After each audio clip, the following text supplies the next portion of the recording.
As a UU teenager who went to Catholic school, I spent 6 years attending Mass twice a week, but never took communion.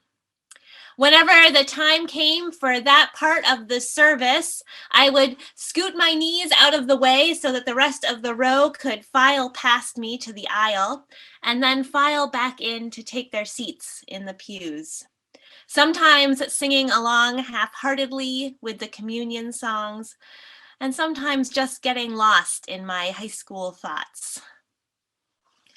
The first time I ever actually received communion was at a UU Young Adult Social Justice Conference in college.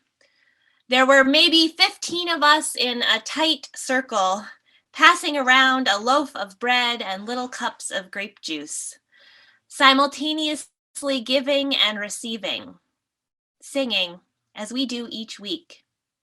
From you I receive, to you I give, together we share, and from this we live.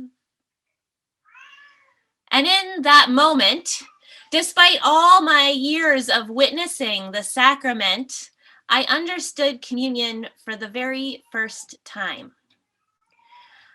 Even more than that, I understood community as I never had before. The reciprocity of giving and receiving, nourishing each other as we strengthened our community, and deepened in our call to help heal our world. It was one of those tiny moments of beloved community realized.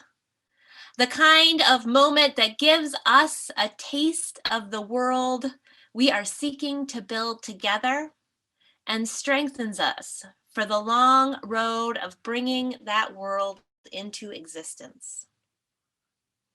The concept of beloved community originated with the philosopher Josiah Royce way back in the beginning of the 20th century and was popularized by the Reverend Dr. Martin Luther King Jr. Reverend Shirley Strong describes King's vision of beloved community like this. I understand the term beloved community to mean an inclusive, interrelated society based on love, compassion, responsibility, shared power, and a respect for all people, places, and things.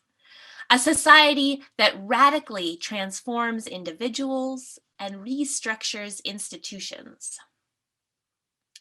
As Unitarian Universalists, we often use the term beloved community to talk about both our vision for the world and the kind of community that we seek to nurture in our congregations. In that way, it's something that we both experience in small ways and seek to create both within and beyond our congregation. It is a reality that we already know and a vision that we long to see realized. It is the deep sense of community that I felt in that tiny, non-conventional communion service, and the dreams of a more just world that we were working towards in the rest of that weekend conference. Sometimes I think we simplify it a little too much by saying that church fills us up so that we have the energy to go out and change the world. There is truth in that, but the vision of beloved community is slightly different. Here at UU Nashua, we don't just fill our spirits, we actually practice together living beloved community with each other.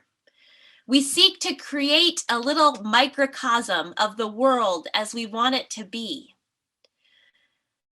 We do this not just to make a nice community for ourselves, but so that the beloved community that we build here together might echo out into the larger world. Now, I feel like I've been saying this a lot, but every time I say it, it feels true. So I'm going to say it again. Now, more than ever, we need this beloved community. We need it for the strength and the sustenance that we find here in this time when we are weary, when burnout seems too mild a term for the effects of this pandemic. In this time when we are isolated, lonely, even if we live in a house full of people. In this time when we live in uncertainty, when we long for something solid to cling to. In the midst of all of this, we need this beloved community.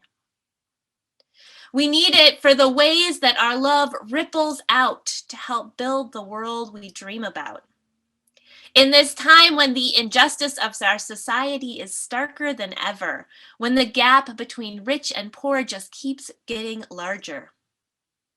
In this time when it feels as though our government has failed us, when people are literally dying because our leaders can't agree if our lives are worth the money. In this time when white supremacy culture is on display, reminding us of how far we really are from King's vision of beloved community. In the midst of all of this, we need this beloved community. We've been through a lot this past year. That might be an understatement. Our world has been through a lot. And through it all, this community has stayed steady.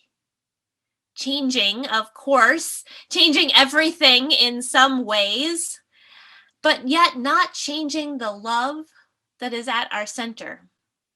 Not wavering in our vision of beloved community.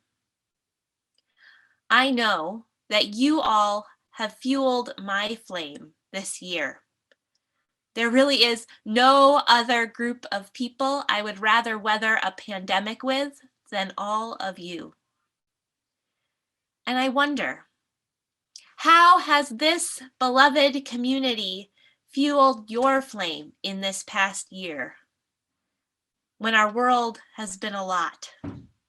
How have you found strength and comfort here? How have you been inspired to put love into action?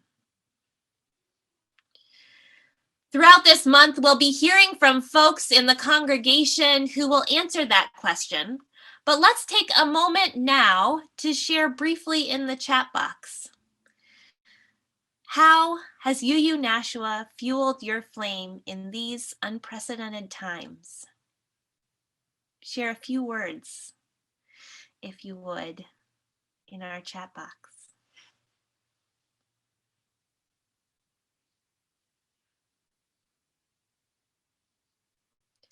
Maybe it's our Sunday morning services.